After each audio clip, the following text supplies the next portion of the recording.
Once again, Baghdad is disintegrating into chaos. For 5 days, the city and its surrounds have been rocked by bombs and shootings. Yesterday, it was a series of coordinated bombs hitting apartment buildings and a market. The explosions took place across the city, from the centre of town near the former British Embassy to outer suburbs. Rescuers searched the rubble for survivors. Many were feared trapped underneath. A month ago, Baghdad was tense but relatively calm, with signs of hope that normal life may be returning. But now, Iraq is reliving its nightmare of 5 years ago, when a political deadlock after an election exploded into sectarian violence that almost destroyed the country. Once again, the victims are largely civilians, the same people who last month voted to put exactly this kind of violence behind them. And once again, it's being blamed on Islamic extremists linked to Al-Qaeda, who are exploiting the uncertainty over who will form the next government to sow chaos and fear. And there's no sign of progress on the political front. Both major coalitions are still well short of a majority in Parliament.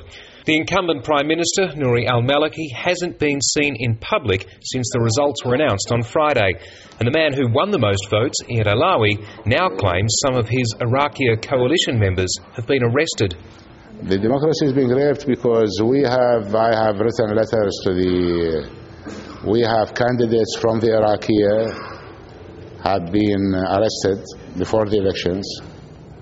Now there are more arrests, more intimidation, more de-Baathification, including last night.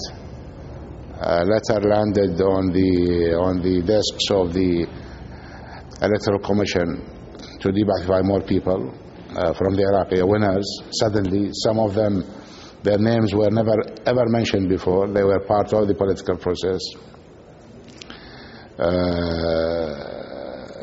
So this banning, intimidation, arrests, assassinations, which is increasing, is all a reflection of how democracy is being raped in this country.